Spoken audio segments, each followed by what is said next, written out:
What up, y'all? Welcome back to another episode of Rolling the Bottom. I'm your host, Zach Moore, here talking about some more NASCAR news and content.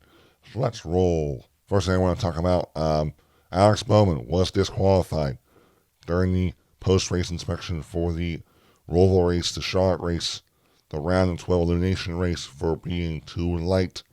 And there was a lot of talk. Will Hendrick Motorsports appeal? Alex Bowman was eliminated from the round of 8 because of that. Joe Nagano is now in. And it looks like Hendrick Motorsports has decided not to appeal. Here was Hendrick Motorsports' statement. Hendrick Motorsports will not appeal the disqualification of the No 48 car following Sunday's race at the Charlotte Roval. NASCAR allows a clear margin to account for the difference in pre- and post-race weight after a thorough review by our team and the sanctioning body. We simply did not give ourselves enough margin to meet the post-race requirements. Although unintentional, the infraction was avoidable. We are extremely disappointed to lose a playoff spot under these circumstances and apologize to our fans and partners. So that was Hendrick Motorsports' statement. It sounds like they just messed up, made a mistake. Someone made a mistake. I don't know how the whole system goes. I'm not sure if it's true that every pre-race and post-race inspection the car gets weighed, I assume. And it sounds like NASCAR gives these teams 17 pounds worth of leeway. So whatever the current weight you have to be at, they have about 17 pounds to work with there. If they go over 17 pounds, then it's too light. So it sounds like Alex Bowman's car was way lighter than 17 pounds. Some people are saying it's close to around 30 pounds. I'm not sure, but it was light. NASCAR gave the team the chance to fill the car up with fuel to the max, put water into it, everything that you can do under the rules to put as much weight in the car, and it was still too light. Really a disappointing thing, and it sounds like that Hendrick Motorsports knew there was nothing else they could do. That's probably why they didn't appeal. Even though a lot of fans seemed upset why Hendrick did not appeal this because they had nothing to lose. I think Hendrick knew it was going to be maybe a waste of time and money just to go and appeal this, because I don't think this rule is there's not as much leeway or open road to really have a chance to win this. I mean, it's probably a pretty cut and dry rule, and Hendrick Motorsports knew they probably had no chance of winning the appeal, so they chose not to appeal, and just really stinks for Alex Bowman, man. I mean, he had a great playoffs, great momentum, nothing he can do about this, right? Nothing he can do. He just drives the race car, and the team does the rest for him, and he has to really stink for him. He's probably feeling going to the next round, and then he gets that phone call late Sunday afternoon that he's got DQ'd and he's eliminated. It's just got to stink. At least Hendrick Motorsports still has 3 other guys. They would have been the only team to go in the round 8 with all 4 of their drivers. I mean, that's 4 drivers. They would have filled up half of the round of 8. That's insane. Now, on the other hand, Joe Nagano had this incredible points battle with Tyler Reddick. Missed out by a couple of spots. Reddick was on newer tires, passing cars. Joey was on older tires, trying to maintain spots. It just didn't work out for Joey. Reddick moved on. But there's a whole new life now for Joe Nagano.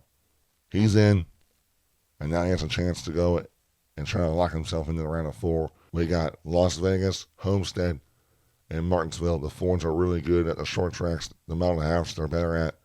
He can easily go out there and find the points he needs to move on.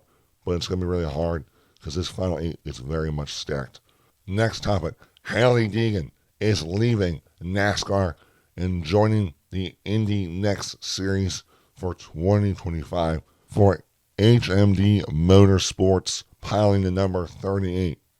Haile Deegan has spent the last half-decade pursuing a career in stock car racing. She ended up winning 2 Can-Am Pro Series races, and then she came to the ARCA Series, and then she worked her way up to the Truck Series, had 4 seasons there.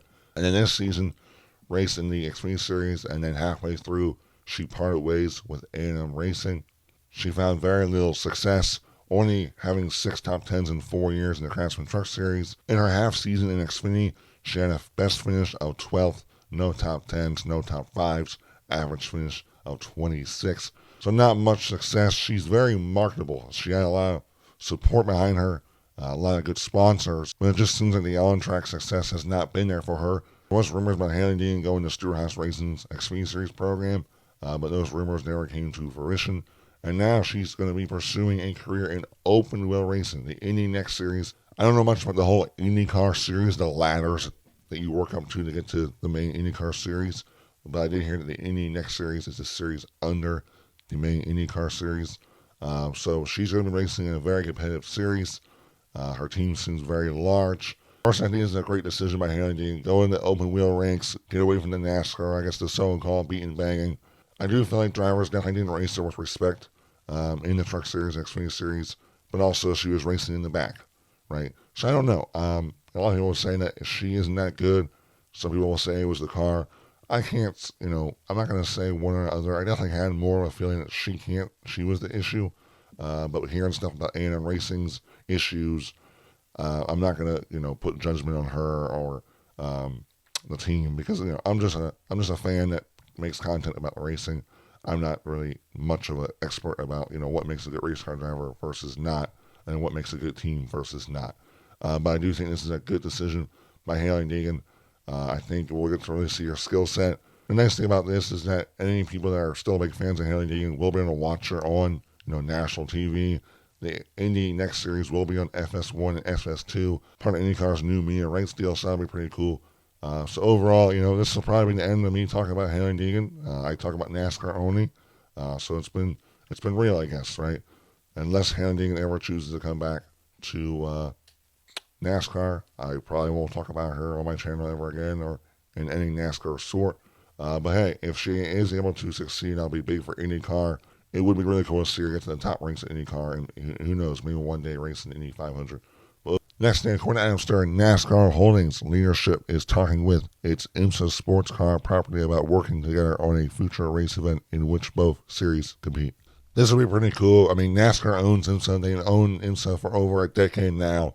I'm surprised they haven't thought of an event to do with both series. I mean, there's already, IMSA already races on multiple NASCAR tracks. Daytona, Watkins Glen.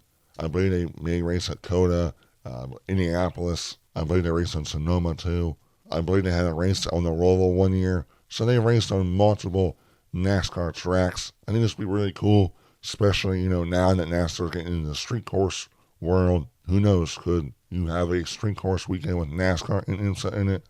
That would be pretty cool. The one thing would be, how do they schedule the weekend? Do they have the IMSA race on like a Saturday afternoon? And then the Cup race on Sunday? What about the Xfinity Series? I'm really interested to see how they would do that. Would it just be a NASCAR Cup Series and IMSA weekend? A lot of things to consider there. But this is really cool. I think this is something that NASCAR should do with both their series they own. I think it'd be a great, great event. It'd be really cool to get those two different fan bases together too for a one big weekend. Definitely be a can't miss weekend to attend if NASCAR does go forward with this idea. Last thing, according from the AP News and Jetta Fryer, NASCAR acknowledges to the AP it has heard that one team with no cars in the playoffs paid the engineer cash in exchange for setup information. This is very interesting. NASCAR knows about this. So the engineer got paid cash to give setup information for a certain team that's not in the playoffs currently. The engineer is under contract at Joe Gibbs Racing. Now, Joe Gibbs Racing did decline comments on this, and the engineer, so I guess, has been looking at other options with other teams about joining those teams. So it looks like some very shady stuff going on, some like inside job stuff going on. Like some guys giving some important information to some team getting paid for it. There's a lot of speculation. What team could be getting the information from this engineer?